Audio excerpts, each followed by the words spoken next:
Hello and welcome to Gospel Glow. I'm your guide on a journey back in time, to a world that is both distant and, strangely familiar. We travel to the heart of ancient Israel, to a moment when a nation was being forged not just by battles and kings, but by words, by laws. These laws found in the book of Deuteronomy were more than just rules.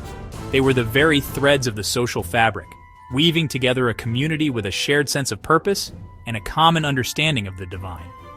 Today we delve into the intricate and often surprising laws of Deuteronomy, chapters 24 and 25.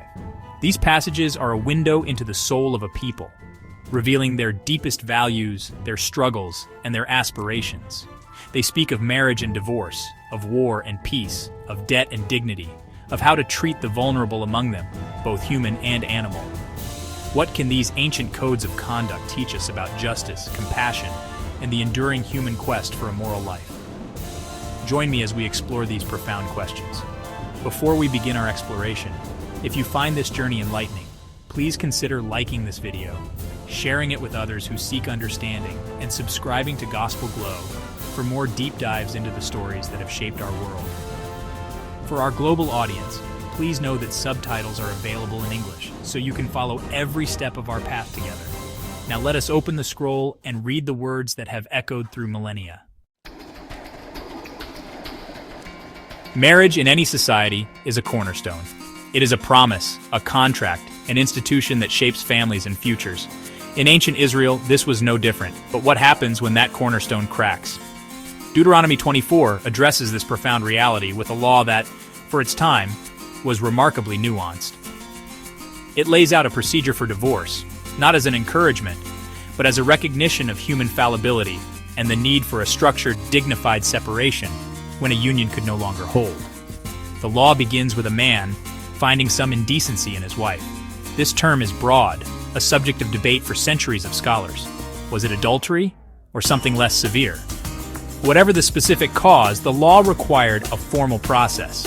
The man couldn't simply cast his wife out on a whim. He had to write her a certificate of divorce, a legal document. This piece of papyrus or parchment was a powerful tool. It was her proof of freedom, her public declaration that she was no longer bound to him. This certificate was, in essence, a protective measure for the woman. In a world where a woman's social and economic standing was often tied directly to her husband, being cast out without legal standing would have been a catastrophe. The certificate allowed her to move on, to potentially remarry, and to rebuild her life. It transformed her from a discarded partner into a legally single individual, affording her a measure of security and autonomy that was rare in the ancient world. It was an attempt to bring order to the chaos of a broken home. The law then introduces a fascinating and complex restriction. If this divorced woman marries another man, and that second marriage also ends, either through divorce or the new husband's death, her first husband is forbidden from marrying her again. The text describes this as an abomination before the Lord. This wasn't about punishing the woman or the men involved. It was about preserving the sanctity of the marital bond and preventing the casual, transactional treatment of marriage. Why this specific prohibition? Scholars suggest several reasons. It may have been to prevent a man from coercing his ex-wife to leave her new husband, perhaps for financial gain if she had acquired a larger dowry. It could also have been a way to discourage hasty divorces in the first place, forcing the first husband to seriously consider the finality of his decision. He couldn't simply trade her in and then take her back later if he changed his mind. The decision had to have weight and consequence. This law also served to protect the integrity of the second marriage. By making it impossible for the first husband to re-enter the picture, it allowed the new union to form on solid ground, free from the shadow of the past. It fostered social stability by making marital statuses clear and irreversible, preventing a tangled web of relationships that could lead to conflict and confusion within the community. It was a clear signal that marriage was not a revolving door. In its entirety, this regulation on divorce and remarriage from Deuteronomy 24 reveals a deep concern for social order and the protection of individuals, particularly women, within that order. It acknowledges the painful reality of divorce, but seeks to manage it with a process that provides legal clarity and dignity. It's a law that balances human weakness with the need for a stable, just society, a theme we will see repeated throughout these ancient codes. In the midst of laws governing society and its conflicts, Deuteronomy presents a provision of profound tenderness. It concerns the newlywed man. In a world often dominated by the demands of the state, the call to arms, and the rigors of public life, this law carves out a sacred space for the new family. It commands that a man who has recently taken a wife shall not be sent to war, nor shall he be burdened with any other public duty. He is to be free for 1 full year. This exemption was not merely a romantic gesture. It was a foundational principle for the health of the nation. The purpose, as the text explicitly states, was for him to stay at home and bring happiness to the wife he has married. The first year of marriage was seen as a critical period, a time for the couple to build a life together, to forge the bonds of companionship and love that would become the bedrock of their family. It was an investment in the future. Think of the emotional and practical importance of this time. It allowed the couple to establish their household, to understand each other's rhythms and routines without the looming threat of separation or the stress of military service. For the wife, who had likely left her own family to join her husband's, this year provided a crucial period of adjustment and security. Her husband's presence was a source of comfort and stability as she navigated her new role and new home. Furthermore, this law had a vital, practical purpose: the continuation of the family line. In an era of high mortality rates and the constant threat of war, ensuring that a new marriage had the opportunity to produce an heir was essential for the family's legacy and property. Sending a newlywed man to the front lines risked extinguishing a family line before it even had a chance to begin. This law was a strategic protection of the nation's most basic unit, the family. This provision stands in stark contrast to the practices of many other ancient empires, where the needs of the military and the state often superseded all personal considerations. A man was a soldier first, a husband, and father second. Deuteronomy reverses this priority. It declares that for this one precious year, the home front is the most important front.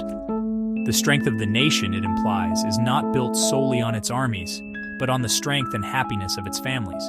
This law also reveals a deep psychological understanding. The trauma of war, the long absences, the constant anxiety, all of these could inflict deep wounds on a fledgling marriage.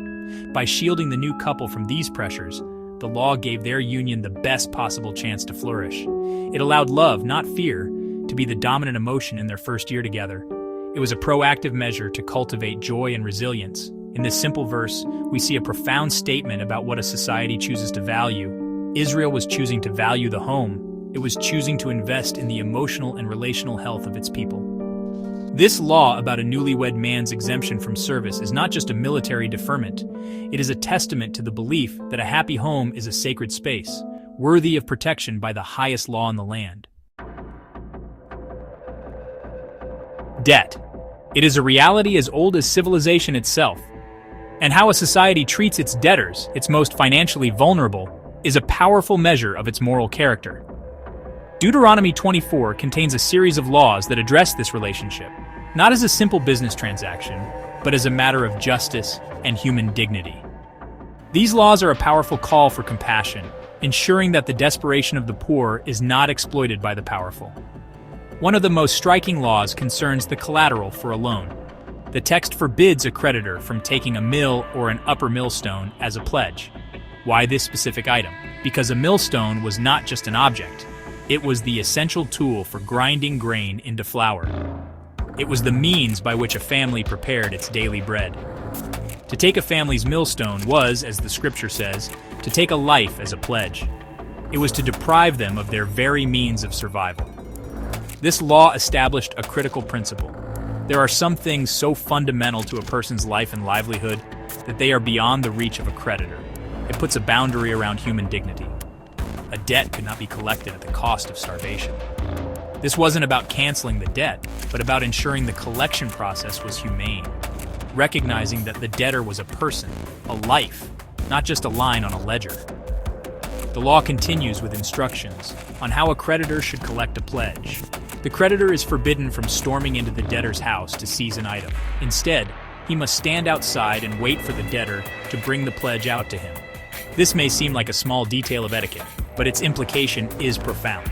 A person's home is their sanctuary, their private space. This law protects that sanctuary from invasion. By requiring the creditor to wait outside, the law preserves the dignity and autonomy of the debtor. The debtor is not subjected to the humiliation of having his home ransacked and his meager possessions sifted through by another. He maintains a measure of control, choosing what he can offer as a pledge. It is a law that respects personal boundaries even, and especially, in moments of financial vulnerability. It turns a potentially aggressive act into a more respectful transaction. The compassion extends even further, specifically to the poorest of the poor who might have to pledge their only cloak as collateral. The law commands that the creditor must return the cloak to the debtor by sunset. Why? Because for a poor man, that cloak was not a luxury. It was his blanket for the cold night. To keep it overnight would be to subject him to suffering. The law prioritizes the man's immediate physical well-being over the creditor's security. This act of returning the cloak is framed as an act of righteousness in God's eyes. It elevates the transaction from the purely economic to the spiritual. Compassion is not just a good idea, it is a divine expectation. These laws collectively paint a picture of an economic system tempered by mercy. They are a timeless reminder that true justice is not merely about enforcing contracts, but about upholding the inherent worth and dignity of every single person, especially the poor and the indebted. The justice in the ancient world could be, well, swift and severe. Corporal punishment was a common tool for maintaining order and deterring crime. But even here, in the administration of physical punishment, Deuteronomy introduces a critical concept: limits. The law concerning flogging, found in chapter 25, is not about abolishing the practice, but about regulating it, ensuring that even in punishment, a person's fundamental dignity is not destroyed. The law sets the stage for a dispute between two men that is brought before a judge. After hearing the case, the judge determines one party is guilty. The sentence is flogging. The procedure is specific. The guilty man is to be brought down and beaten in the judge's presence. This supervision was crucial. It ensured the punishment was carried out according to the sentence and not subject to the whims or cruelty of the person administering the blows. The most important part of this law, however, is the number. The judge is to determine the number of lashes appropriate for the crime, but under no circumstances is it to exceed 40. 40 strikes. This number became a legal maximum, a hard ceiling on the severity of the punishment. It was a line drawn in the sand, preventing excessive or brutal beatings that could maim or kill. The reason for this limit is explicitly stated, and it is honestly deeply moving. The law says the limit is so that your brother is not degraded in your eyes. This is a remarkable statement. The person being punished, though guilty of a crime, is still a brother, a member of the community. The goal of the punishment was correction, not degradation. It was to pay a penalty for a crime, not to be stripped of one's basic humanity. By setting a limit of 40, the law ensured that the punishment, while painful, was survivable and did not leave the person permanently broken or ostracized. The community was to witness justice, not a spectacle of brutality. The punished individual was meant to be able to reintegrate into society afterward. To beat someone excessively would be to treat them as less than human, to degrade them in the eyes of their peers, which the law identifies as a great evil. This principle of measured, limited punishment had a profound influence on later legal and ethical thought. It introduces the idea of proportionality in justice, that the punishment should fit the crime, but never at the cost of the person's inherent worth. It is a safeguard against the abuse of power and a check on the human impulse for vengeance. It insists that justice must always be tempered with a recognition of shared humanity. In a few short verses, this law transforms the concept of punishment. It moves it from an act of pure retribution to a regulated, supervised, and limited process designed to uphold justice while preserving the dignity of the individual. It is a powerful testament to the idea that even a guilty person is still a brother, still a human being, and must be treated as such, a principle that continues to challenge legal systems to this day. The moral vision of Deuteronomy, really extends beyond just the realm of human interaction. It actually reaches down to the creatures who share the land with us, the animals who work right alongside people.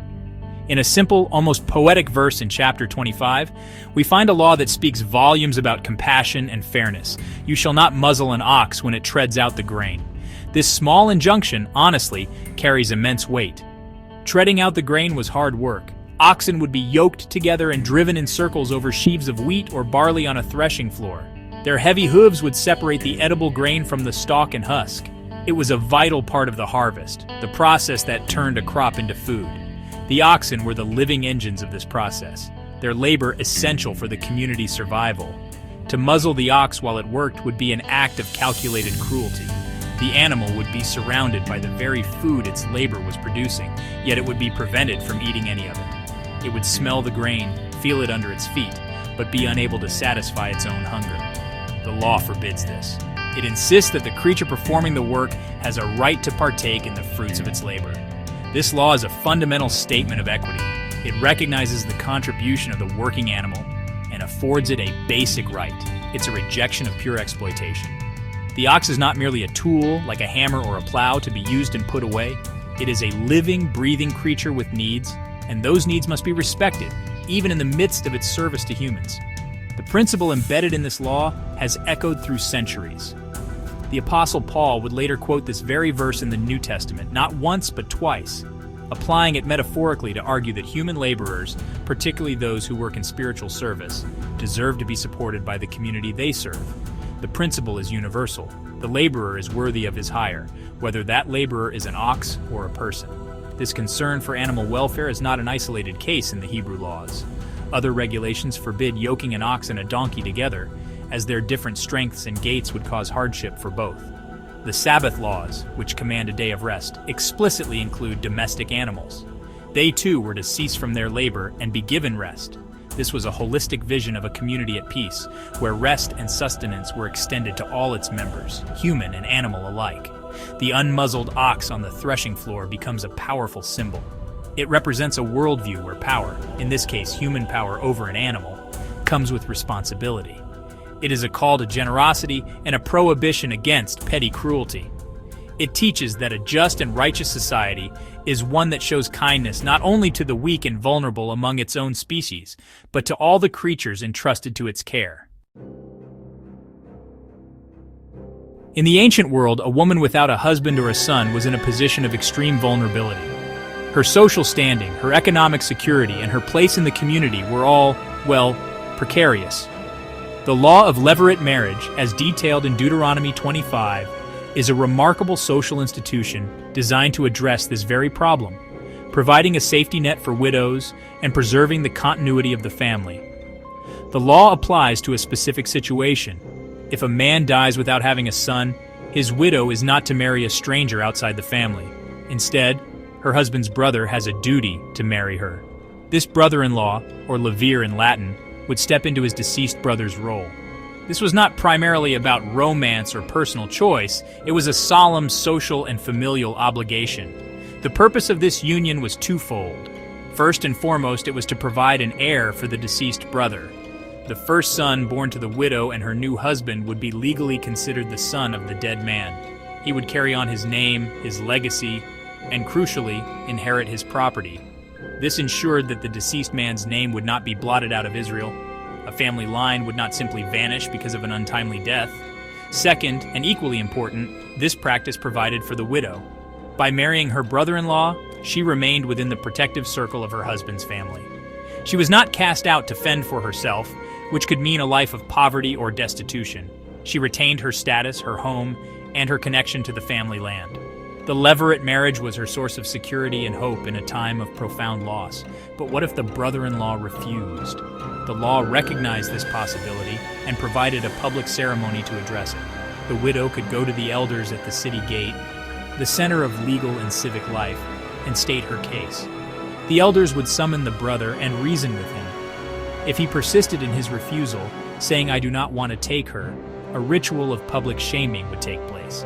In this ceremony, the widow would approach him in front of the elders, remove one of his sandals, and spit in his face. She would then declare, "This is what is done to the man who will not build up his brother's house."